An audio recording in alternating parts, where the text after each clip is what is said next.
बेटा कुछ क्वेश्चन और देखें इसमें। पहले तो बेसिक जो मैथमेटिक्स वाला असाइनमेंट है उसके सेकंड एक्सरसाइज के 3-4 क्वेश्चन हैं। क्वेश्चन नंबर 2 दिया हुआ है, उसमें ये कह रहा है वी हमारे पास है 1 2 3 4 एंड 41। 1 से लेकर 41 तक के जो नेचुरल नंबर हैं उनका जो प्रोडक्ट है वो वी दिया हुआ है। 1 से लेकर 41 तक के जो नेचुरल नंबर हैं उनका प्रोडक्ट वी दिया हुआ है। ये स्मॉल अगर नोटेशन आप देना चाहो तो 41 फैक्टोरियल हो जाएगा। फैक्टोरियल की डेफिनेशन है factorial notation, continued product of first N natural numbers is called N factorial and denoted by, या तो ये सिंबल होगा या फिर ये सिंबल होगा। पहले जो एन नेचुरल नंबर हैं उनका कंटिन्यूड प्रोडक्ट एन फैक्टोरियल कहलाएगा। नोटेशन या तो दिस एन फैक्टोरियल, ये फैक्टोरियल का सिंबल है या फिर इस टाइप का सिंबल है। इन दोनों में से सिंबल अगर आपके पास है तो आपके पास फैक्टोरियल का है। इसका मतलब क्या हुआ कि जो एन फैक्टोरियल है वो 1 से स्टार्ट करके 1 2 3 4 एंड सो ऑन लास्ट में एन। कोई भी नेचुरल नंबर बीच से गायब नहीं होना चाहिए। अगर मैं रखना चाहूँ इसको इस फॉर्म में तो एक तरह से जो v हमारे पास है वो 41 फैक्टोरियल हो गया, क्योंकि 1 से लेकर 41 तक के नेचुरल नंबर्स का कंटिन्यूड प्रोडक्ट है। ए दिया हुआ ए v+1 है। 1 से लेकर 41 तक के जो नेचुरल नंबर थे उनका जो प्रोडक्ट उसमें 1 और ऐड कर दिया, वो हमारे पास ए बन गया। क्वेश्चन है a+1 a+2 a+3 a+4 and so on, last में कह रहा है a+40। ये आपके पास नंबर है, नेचुरल नंबर है। जो a की वैल्यू है उसमें मैं पहले 1 ऐड करूँगा, यानी कि इस सारे के अंदर 1 ऐड करेंगे। तो 1 से लेकर 41 तक का प्रोडक्ट तो हमारे पास यहाँ पर दिया हुआ है। 1 इसमें पहले था a की वैल्यू में ही और 1 उसमें और ऐड कर दिया, तो हमारे पास जो a+1 है उसकी वैल्यू आ गई 1 से लेकर 41 तक का कंटिन्यूड प्रोडक्ट और प्लस में आ गया 2। अब ये दो टर्म है, एक ये वाली टर्म है एक ये वाली टर्म है। इन दोनों में से 2 कॉमन निकाल लिया। 2 कॉमन निकालेंगे तो हमारे पास अंदर बचेगा 1, ये 2 कॉमन चला गया। प्रोडक्ट है सारा का सारा, इसमें से केवल 2 कॉमन जाएगा। 1 3 4 5 6 एंड सो ऑन 41 तक। इस 2 में से 2 कॉमन निकालोगे तो 1 बच जाएगा। यानी कि जो a+1 है उसमें एक फैक्टर तो हमारे पास क्या प्रेजेंट है 2, उसका एक फैक्टर, और दूसरा ये सारा है। इसका मतलब क्या हुआ कि a+1 का एक फैक्टर 2 कन्फर्म हो गया। 2 is a factor of a+1 other than 1 and itself. 1 और इटसेल्फ यानी कि 1 और a+1 को छोड़कर हमने इसका एक फैक्टर और कन्फर्म कर दिया जो कि 2 है। इसका मतलब क्या हुआ कि जो a+1 नंबर हमारे पास वो प्राइम नहीं है, कंपोजिट है। क्योंकि प्राइम नंबर वो होते हैं जिनमें 1 और इटसेल्फ केवल फैक्टर हों। यहाँ a+1 का एक फैक्टर 1 और इटसेल्फ को छोड़ के 2 और फाइनल हो गया, इसलिए ये कंपोजिट है। a+2 की बात करते हैं। ये a था, ये बड़ा, इसमें 2 ऐड करोगे तो 1 तो इसमें पहले से है, 2 और ऐड किया 3 बन गया। 1 + 2 1 × 2 × 3 × 4 एंड सो ऑन 41 प्लस में 3 हो गया। एक टर्म ये है, दूसरी टर्म ये है। दोनों में से मैंने 3 कॉमन निकाल लिया, तो 1 × 2 × 4, क्योंकि 3 कॉमन गया 4 5 एंड सो ऑन लास्ट में 41 प्लस में 1। एक फैक्टर इसका 3 कन्फर्म हो गया और दूसरा फैक्टर ये सारा है। इसका मतलब क्या हुआ कि 1 और इटसेल्फ को छोड़कर हमारे पास एक और फैक्टर है a+2 का, और वो क्या है 3 है। अब इस वजह से क्या होगा, a+2 का एक फैक्टर और कंफर्म हो गया, एक फैक्टर और आ गया हमारे पास 1 और इटसेल्फ को छोड़कर, इसलिए a+2 भी कैसा नंबर है, कंपोजिट नंबर है, प्राइम नहीं है। इसी प्रकार a+3 निकालेंगे तो ये आपके पास a था यहाँ तक, इसमें 3 और ऐड किया तो 1 से लेकर 41 तक का जो प्रोडक्ट दिया हुआ है उसमें 4 ऐड हो गया। अब इसमें से और इसमें से 4 कॉमन निकाल लिया, अंदर बच गया 1 2 3 5 एंड सो ऑन 41 और लास्ट में 1 है। अब इस a+3 का एक फैक्टर 4 कन्फर्म हो गया 4। इसका मतलब क्या हुआ कि 1 और इटसेल्फ को छोड़कर a+3 का एक और फैक्टर है और वो हमारे पास 4 है। इसका मतलब क्या हुआ, a+3 have 4 as its factor other than 1 and itself, ये भी प्राइम नहीं है। इसी प्रकार आगे बढ़ते जाएंगे तो लास्ट में आएगा a+40। a+40 की वैल्यू हमारे पास है 1 × 2 × 3 एंड सो लास्ट में 41 और +1। यहाँ तक तो हमारे पास a है, ये a है, इसमें 40 और ऐड किया तो 40 + 1 41 हो गया। अब एक टर्म तो ये दी हुई है और दूसरी टर्म ये है, दोनों में से क्या कॉमन आ गया, 41 कॉमन आ गया। इसका मतलब क्या हुआ, इस a + 40 का एक फैक्टर 41 हो गया other than 1 and itself. According to definition ये भी हमारे पास प्राइम नहीं है। इसका मतलब क्या हुआ, हमारा क्वेश्चन था a + 1, a + 2, a + 3 और a + 40, इन सब में से प्राइम कितने हैं, ये हमारा क्वेश्चन था। तो हमारे पास जो आंसर होगा कितने प्राइम है, तो इसका आंसर मुझे क्या मिलेगा, एक भी नंबर प्राइम नहीं है, यानी कि सारे के सारे जो नंबर हैं वो कंपोजिट है। आंसर क्या जाएगा, 0। Number of prime among a + 1, a + 2, a + 3, a + 4 and so on a + 40। Our answer will be no prime number is there, क्योंकि सारे के सारे नंबर कैसे हैं, कंपोजिट है। एक और क्वेश्चन इसमें है, 4th क्वेश्चन है इसी एक्सरसाइज सेकंड का ही। HCF ऑफ 3240 3240 और 3600, इन दोनों का जो HCF हमारे पास है और एक तीसरा नंबर है कोई, इन तीनों का HCF किस किस का, 3240, 3600 और एक तीसरा number third number is 36। 3 numbers का HCF दिया हुआ है और उनका LCM दिया हुआ है। हमें तीसरा नंबर निकालना है। मैंने यहाँ लिखा हुआ है व्हाट इज HCF। HCF जो होता है product of list exponent of common prime numbers in the prime factorisation of a natural number. किसी भी नेचुरल नंबर के जो प्राइम फैक्टराइजेशन का मतलब उसके हम प्राइम फैक्टर बनाएंगे। तो प्राइम फैक्टर्स बनाएंगे तो उसके अंदर जो प्राइम फैक्टर्स हैं उनकी पावर्स भी मिल सकती हैं। कोई ज़रूरी नहीं है 2 ही फैक्टर हो, 4 भी हो सकता है, 8 भी हो सकता है। तो हमारे पास जो HCF होगा वो HCF क्या होता है, प्रोडक्ट होता है। किसका प्रोडक्ट है, of list exponent of common prime numbers. भाई 3 नंबर हमारे पास दिए हुए हैं, उन तीनों के प्राइम फैक्टराइजेशन में जो प्राइम फैक्टर तीनों के फैक्टर्स में आ रहा है उनके लिस्ट एक्सपोनेंट्स का प्रोडक्ट। मतलब एक नंबर है उसके प्राइम फैक्टराइजेशन में 2⁻³ आ रही है, दूसरे में 2⁻² आ रही है और तीसरे में 2⁻4 आ रही है। तो इस प्राइम नंबर 2 का लिस्ट एक्सपोनेंट कितना हुआ, 2 हुआ। एक नंबर है उसके प्राइम फैक्टर में 2⁻³ आ रही है, दूसरे के प्राइम फैक्टराइजेशन में 2⁻2 आ रही है, तीसरे के प्राइम फैक्टराइजेशन में 2⁻4 आ रही है। तो जो HCF है ना, HCF, उस HCF में तो जो 2 हमारे पास प्राइम है इसकी वजह से कंट्रीब्यूशन जाएगा 2⁻2 और LCM में जाएगा, HCF में होते हैं जो कॉमन प्राइम है, कॉमन ध्यान रखना, कॉमन जो प्राइम फैक्टर्स तीनों नंबर्स के प्राइम फैक्टराइजेशन में आ रहे हैं उन कॉमन प्राइम्स के लिस्ट एक्सपोनेंट का प्रोडक्ट क्या होगा, HCF। यही बात मैंने यहाँ लिखी हुई है। तो अगर मैं 2 की बात करूँ तो इसमें कॉमन फैक्टर है 2 जो तीनों में अपीयर हो रहा है। मैं जस्ट एक एग्जांपल दे रहा हूँ, इसमें 2⁻3, इसमें 2⁻2, इसमें 2⁻4। तो जो HCF होगा उसमें इसकी वजह से कंट्रीब्यूशन 2⁻2 जाएगा।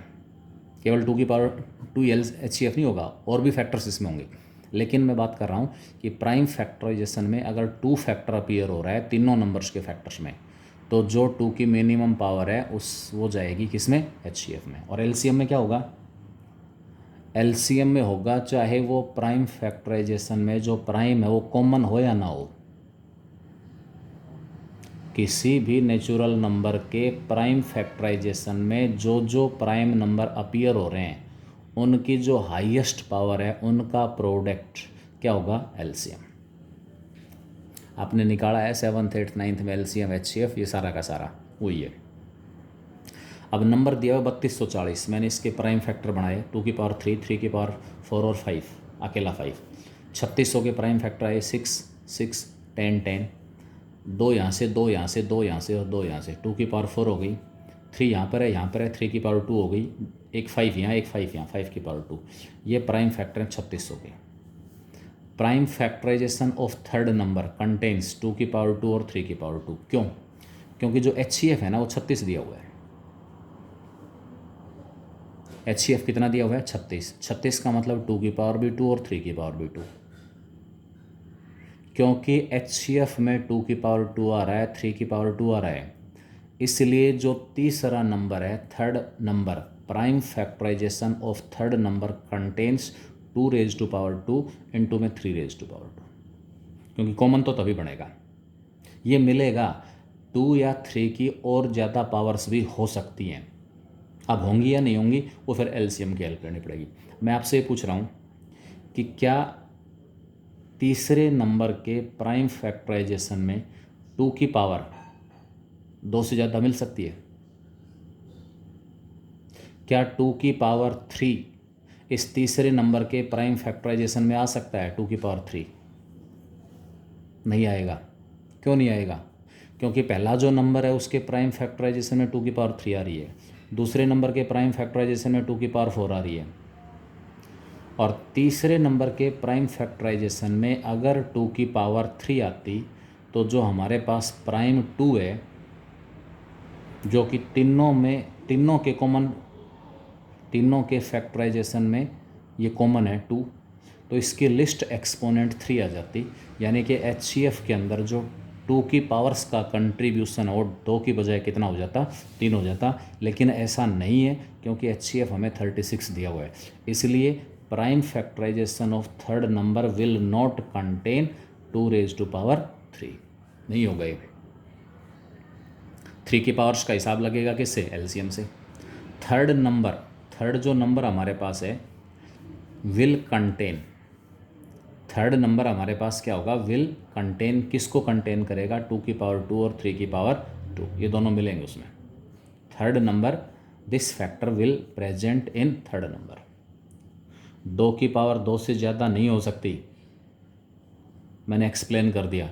3 की पावर 2 से ज़्यादा हो सकती हैं? चेक करें एक बार। क्या तीसरे नंबर के प्राइम फैक्टराइजेशन में 3 की पावर 2 से ज़्यादा हो सकती हैं?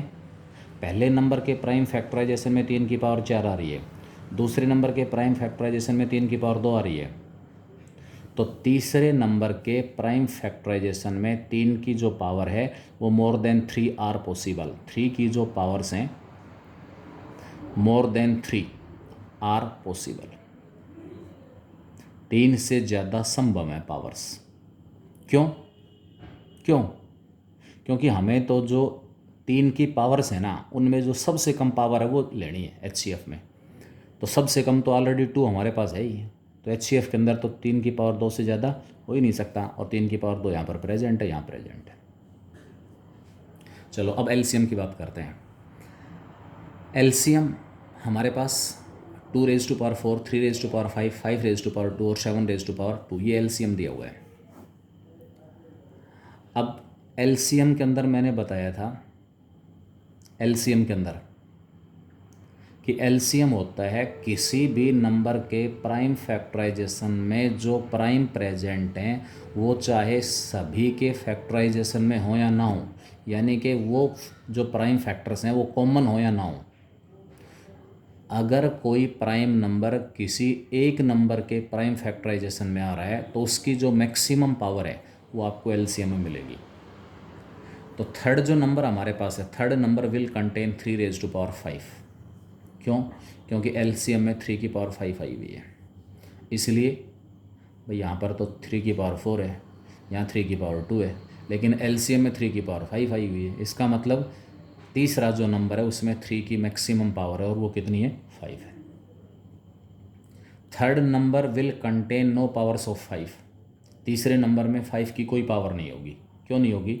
क्योंकि 5 की पावर 1 पहले नंबर के प्राइम फैक्टराइजेशन में प्रेजेंट है, 5 की पावर 1 दूसरे नंबर के प्राइम फैक्टराइजेशन में प्रेजेंट है, और 5 की पावर 1 अगर 1 2 जो भी पावर्स टोटल हमारे पास, third number will contain no power of 5। अगर तीसरे नंबर में भी 5 की कोई पावर होती तो जो 5 है वो कॉमन प्राइम फैक्टर हो जाता, क्योंकि पहले में भी प्रेजेंट है, दूसरे में भी प्रेजेंट है, और तीसरे में भी प्रेजेंट है, और तीसरे में प्रेजेंट होते ही 5 कहाँ चला जाता? HCF में। लेकिन HCF में 5 प्रेजेंट नहीं है, 5 की कोई भी पावर नहीं है, इसलिए तीसरा जो नंबर है उसमें 5 की कोई पावर नहीं होगी। LCM में 7 की पावर 2 आया हुआ है, एलसीएम में क्या आया हुआ है 7 की पावर 2, ठीक है। तो 7 की पावर जो 2 आया हुआ है इसकी वजह से हमारे पास क्या होगा 7 की पावर 2 ना तो फर्स्ट नंबर में है ना सेकंड में है, लेकिन एलसीएम में है। इसका मतलब 7 की पावर 2 जो एलसीएम में आया हुआ है वो कहाँ किसकी वजह से आएगा, ये तीसरे नंबर के प्राइम फैक्टराइजेशन में प्रेजेंट होगा 7 की पावर 2। तो इस तरीके से जो तीसरा नंबर हमारे पास हो 2 की पावर 2, 3 की पावर 5 और 7 की पावर 2 होगा। Clear. Next question, N digited number is given. N digited number given है, ये कह रहा है if the sum of the digits is subtracted from this number.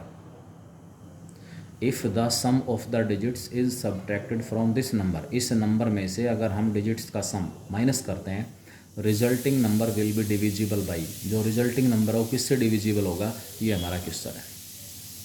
मैंने इसको एक मैं पर्टिकुलर एग्जांपल की हेल्प से निकाल रहा हूँ ताकि उसको समझने में आसानी होगी, आसानी से समझ जाओगे, ठीक है। मैंने नंबर ले लिया, सपोज 6 डिजिटेड नंबर ले लिया, 2,34,678। इस नंबर का एक्सपेंडेड फॉर्म होगा unit place as it is, tens place के ऊपर जो डिजिट उसका 10 टाइम्स, 100 प्लेस के ऊपर जो डिजिट उसका 100 टाइम्स, 1000 प्लेस के ऊपर जो डिजिट उसका 1000 टाइम्स, 10,000 प्लेस के ऊपर जो डिजिट उसका 10,000 टाइम्स, और लैक्स प्लेस के ऊपर जो डिजिट उसका 1 लैक्स टाइम्स। यानी कि ये हमारे पास नंबर वही है, केवल इसका फॉर्म चेंज हो गया। मैंने इसको कौन से फॉर्म में एक्सप्रेस कर दिया, एक्सपेंडेड फॉर्म में। अब ये कह रहा है कि इन डिजिट्स का जो सम है ना, इन डिजिट्स का सम मैं इसमें से इस नंबर में से माइनस कर रहा हूँ। नंबर हमारे पास 2, 3, 4, 6, 7, 8 है। इस नंबर का एक्सपेंडेड फॉर्म ये है, ये सारा। इसमें से इन डिजिट्स का सम माइनस कर रहा हूँ मैं। डिजिट्स का सम मतलब 8 + 7 + 6 + 4 + 3 + 2, ये माइनस कर रहा हूँ। तो 8 तो अकेला था, यहाँ भी अकेला है, 8 से 8 कैंसिल हो गया। 7 का कितने टाइम्स है यहाँ पर, 10 टाइम्स है। 7 का कितने टाइम्स है, 10 टाइम्स। और यहाँ मुझे 7 माइनस करना है, यानी कि ब्रैकेट खुलेगी तो सारे नेगेटिव हो जाएंगे।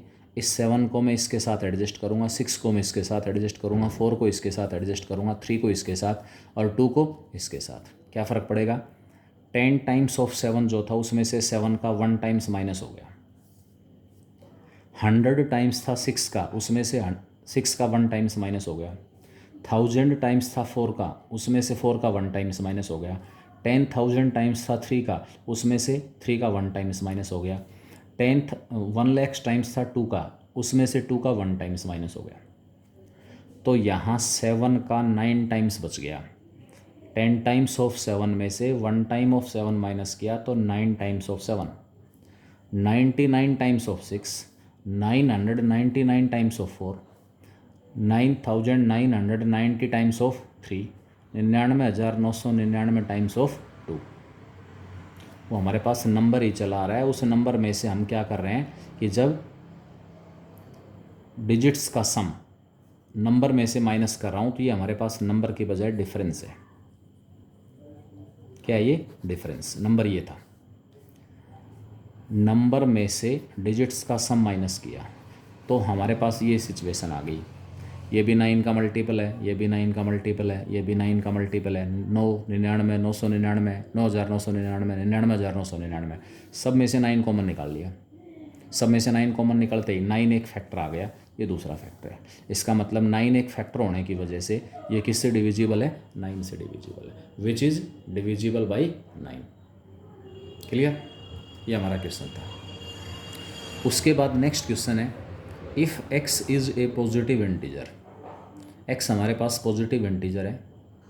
अब ये स्टैंडर्ड रिजल्ट आप याद रख लेना इसको, जैसे मैंने पर्टिकुलर एग्जांपल लेके निकाला है तो कोई भी क्वेश्चन हो भाई, यूनिट प्लेस के ऊपर जो डिजिट है वो तो सीधा कैंसिल हो जाएगा। यहाँ यूनिट प्लेस के ऊपर 8 था, डिजिट्स का सम माइनस करोगे तो यूनिट प्लेस तो ख़त्म।